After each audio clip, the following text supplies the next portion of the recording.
The Greeks had a word for it, and the word was Sybil, meaning a woman who could foretell the future. Well, I have a word for it, too, but I can't repeat it here.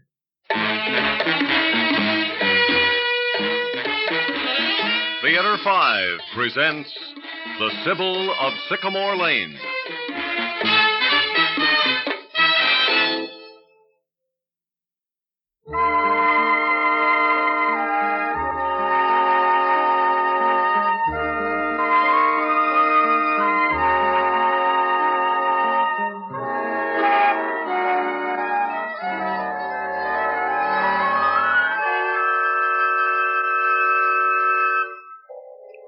Way back at ancient Greece, there was a girl named Cassandra who always knew what was going to happen.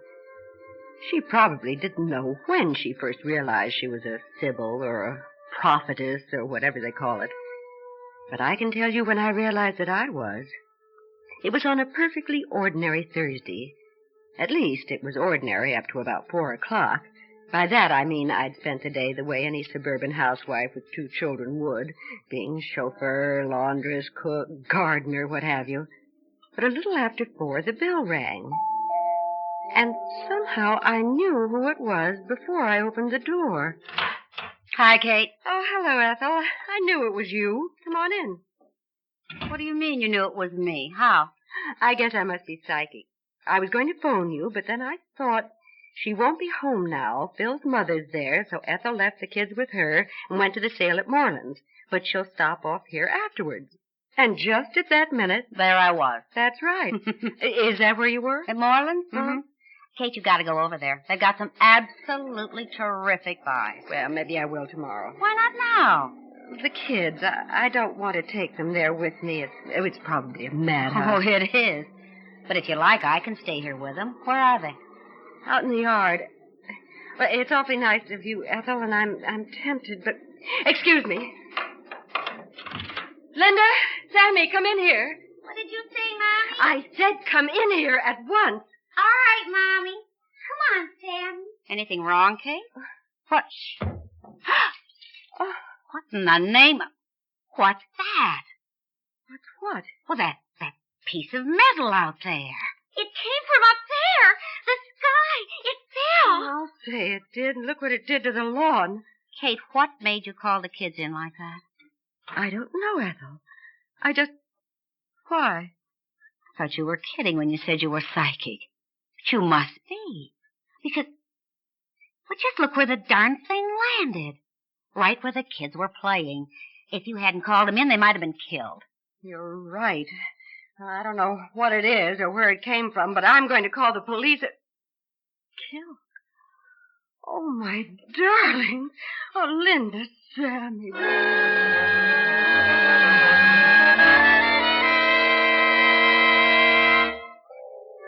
With everything that happened after that, of course, I never got to the station to pick up Adam, and Ethel never went to get Phil. They took a cab, got to the house just as the police were leaving. Kate, are you all right? Why, yes, Adam. Are you all right, Ethel? Of course. Why? Well, what do you mean, why? First of all, neither of you shows up at the station. And when we get here, the place is glued with cops. Did anything happen? Oh, and how? It really would have been something if it hadn't been for your wife. What do you mean? You see that hole out there in the yard? Well, the police just took a piece of metal out of it that looked like it weighed a ton. What? Where did it come from? A plane. A part of a wing or something. It was in trouble. Private plane made a forced landing on the golf course, but that's not all. Linda and Sammy were playing in that very spot right there a minute before the thing hit. Kate, are they... They're all right, too, Adam. Thanks to her. You know what she did? Just before the darn thing came down, she ran to the back door and called him into the house. Good heavens. What made you do that, Kate? Well, I don't know, Adam. Well, I know. Because she's psychic. That's why. Psychic? Mm-hmm. No reason for it, but something must have told her. She ran to the door and called them in. And they really are all right? Yes, dear. They're in the kitchen having some ice cream. I need a drink. Now that you mention it, I could use one myself. Now, let me go in and take a look at them, and we'll all have one. In fact, several.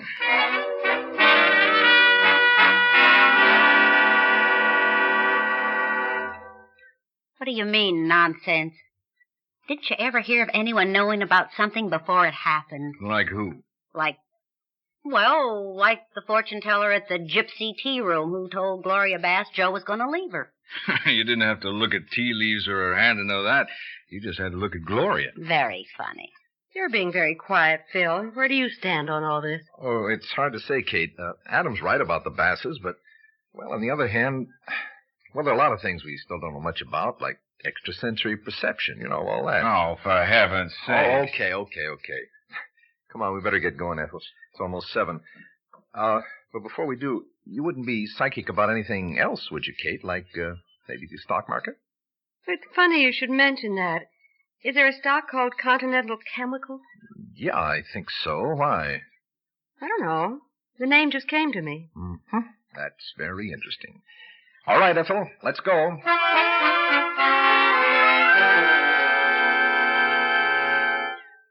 As I said, that was on Thursday.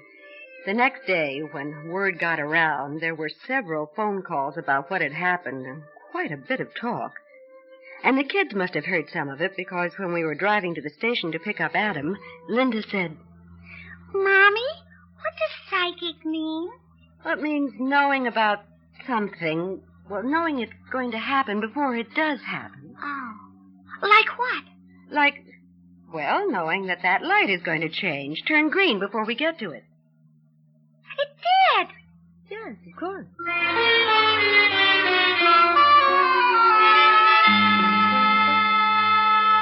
For once, the 5:18 was almost on time. Then, after Adam had kissed me and I'd slid over honey. so we could get behind the wheel, Everyone set? Seatbelts fastened? Yes, Daddy? I'd wait a minute if I were you, Adam, so you don't get too close to Mr. Gately, Why? because I think he had a few too many in the bar car. Oh, come on now, Kate. You... Uh-oh. Look at what Mr. Gately did. It wasn't a bad crash. He just sideswiped a parked car, but Adam looked at me rather strangely. He looked at me that same way during dinner. And afterwards, when the kids were in bed and he was going over some papers he'd brought home with him, he looked at me again somewhat differently and said, I wish I knew what was going to happen at the Rio conference next week. Do you, Adam? Uh-huh. Particularly what they'd do about the tariff agreement. Because that's the key issue. And while I think there's a good chance it'll be signed... Have you got any, ideas about it, Kate? About what? The tariff agreement at the Rio conference. Oh, you know I don't know anything about economics, dear. I can barely balance the checkbook. Well, I could explain it to you. It's for my quarterly report. Now, the Latin American section is the most important part of it. And what's going to happen down there depends entirely on whether or not... I'm sorry, dear, but I'm afraid explaining wouldn't help. I either know things or I don't. But it's not the... You want me to take it? No. Hello. Oh, hi, Adam. It's Phil. Oh, hello, Phil. I saved a seat for you on the train tonight, but I didn't... Yeah, I know. I took the 542. That's one of the reasons I'm calling. Did you see what happened to Continental Chemical today? No. I mean, I know the market was up generally, Yeah, but... sure. But Continental was top of the list. It went up 8 points. So? Well, don't you remember what happened yesterday? I asked Kate if she ever got psychic about anything like the market, and she said she wasn't sure, but was there a stock called Continental Chemical? Well, I checked it this morning, thought it looked good, so I bought 200 shares. 200? Yep, and I've already made $1,600 on it, thanks to Kate. Nice going. Oh, boy, you can say that again. Hey, now we've got a date tomorrow, the picnic, right? I think so. Well, tell Kate to forget about fixing anything for it. It's going to be on us. There'll be sandwiches for the kids, but the 4 of us are going to have caviar and champagne. Oh, now, wait a minute, No, Phil. no, sir. I don't want any argument about it. I'll see you tomorrow. What was that all about? Phil Bolton, to say that the picnic tomorrow is going to be on them, and that they're going to be caviar and champagne. Oh, what's the occasion? The fact that he took your tip on Continental Chemical, bought 200 shares, and it went up 8 points. I see. Did he make much on it? $1,600. Now, why didn't you say anything to me about it? Because you didn't ask me. maybe not. But I did ask you about the Rio conference. And I told you I didn't know anything about that. And didn't I say I'd explain? That wouldn't have helped. You can't force these things, Adam. I either know something or I don't. You're really starting to believe this psychic nonsense, aren't you? Well, if you think it's nonsense, why did you want to know whether I had any ideas about that conference of yours? I can't imagine. It must be a new form of Gresham's law. Irrational ideas driving out rational ones. Well, we can't have that, can we? I'd better remove the source of infection. Where are you going? One shouldn't have to be psychic to figure that out. Ah, just a minute. Good night. Good night.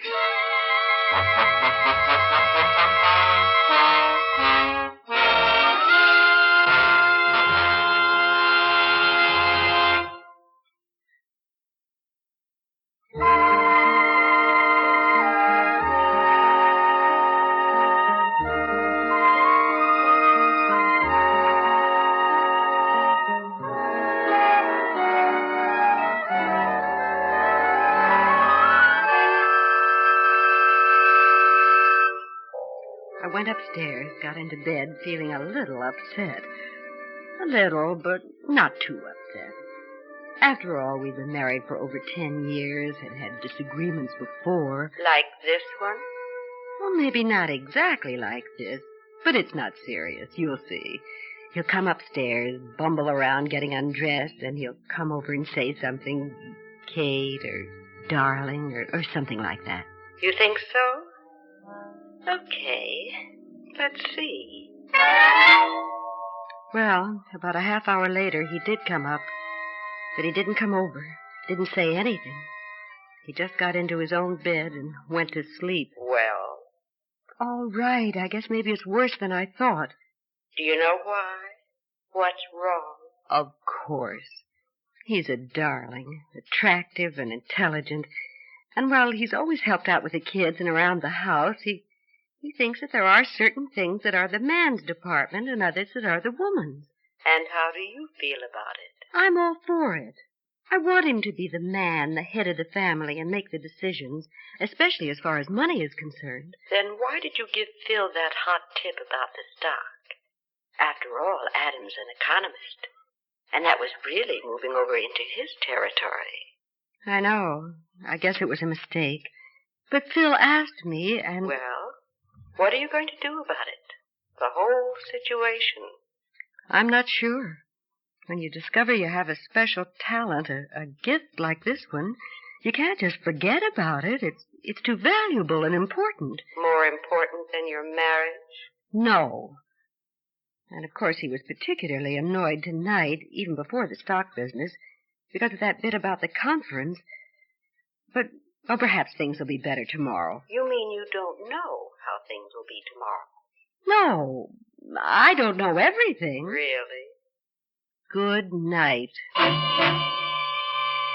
Well, things didn't turn out quite the way I'd hoped. I woke up feeling gay and cheerful.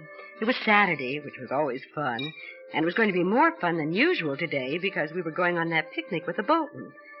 Adam was already up. He gives the children breakfast over the weekend. And the minute I walked into the kitchen, I got the message. Good morning, Mommy. Good morning, darling, Sammy. Good morning, Adam. Good morning. Is anything the matter? Well, you probably wouldn't consider it important, and perhaps it isn't. But the kids both wanted bacon for breakfast, and there wasn't a strip in the house. Oh, I'm sorry, but they almost never want it. How was I to know that they would today? I beg your pardon? I said... All right. Forget it.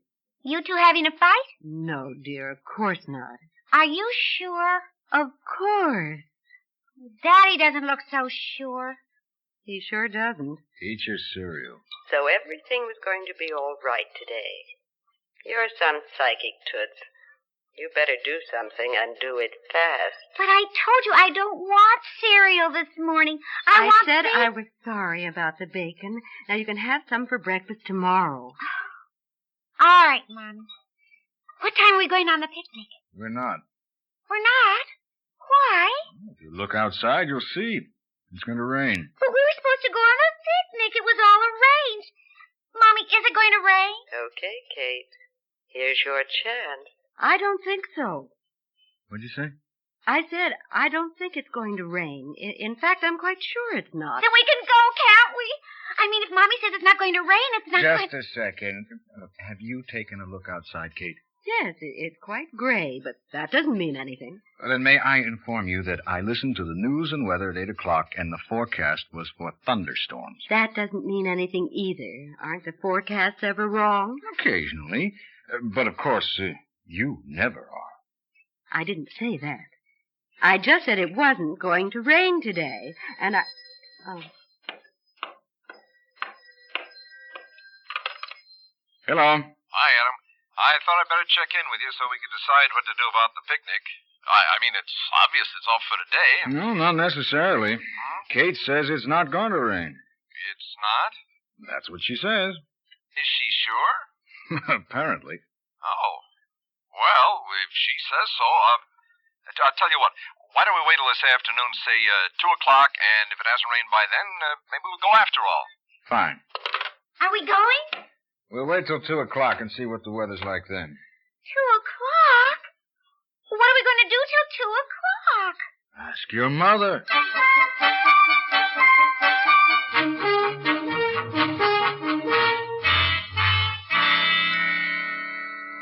It still hadn't rained by 2 o'clock, so we went. We and our car, the Boltons and their kids and theirs.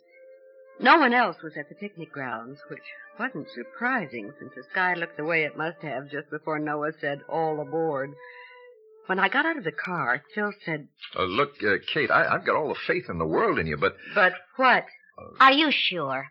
I mean, I'm absolutely sure. I tell you, it's not going to rain. Okay, let's get the stuff out. Do you want to hand me the blankets, Adam? Here you are. Thanks. Let's go down that way toward the river. Do you think we should stay closer to the cars? Why? I said it wasn't going to rain, didn't I? Yes. All right, everybody, let's go.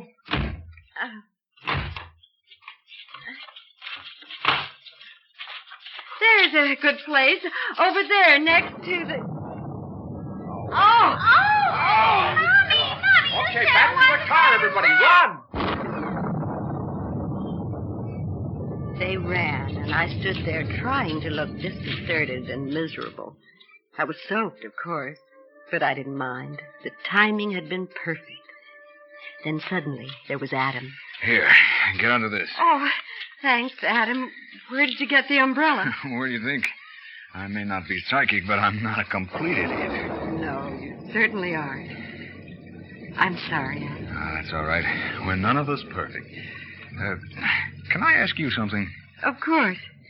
Have you talked to Mr. Whitman lately? Whitman? The little man with the cigar and the hamburger usually takes the 807. Oh, no. I stood near him the other day when he was talking to that friend of his, but... Why? Because he's vice president of Continental Chemical. Must have known they were going to merge with Acme. And that's how you were so psychic about the stock. Oh, you're probably right. I'm sure I am. Now, let's get back to the car.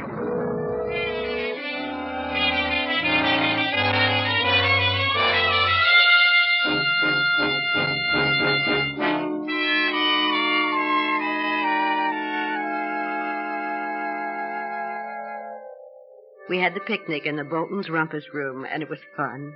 Everything was fun from then on. Adam was very concerned about me, afraid I'd catch cold. And, well, it took me quite a while to fall asleep that night. And as I lay there... Feeling pretty good, aren't you? Yes. It all worked out very nicely. Then you're not sorry about it. About what? Giving up that precious gift of yours. What do you mean, giving it up? Listen. To Adam's snoring? Why? Because in just a minute he's going to turn over and stop snoring. See? I've still got it. If I ever really need it, it'll be there.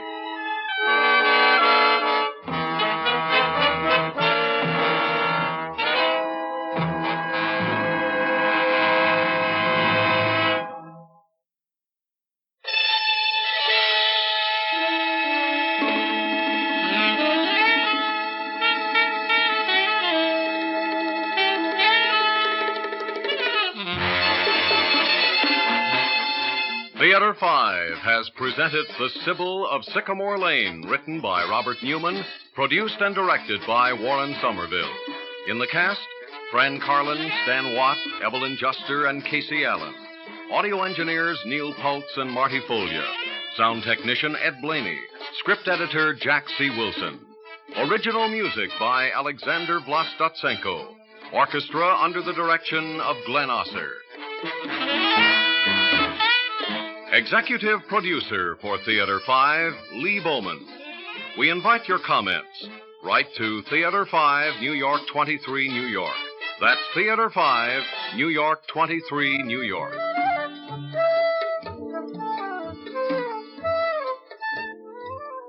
This is Fred Foy speaking.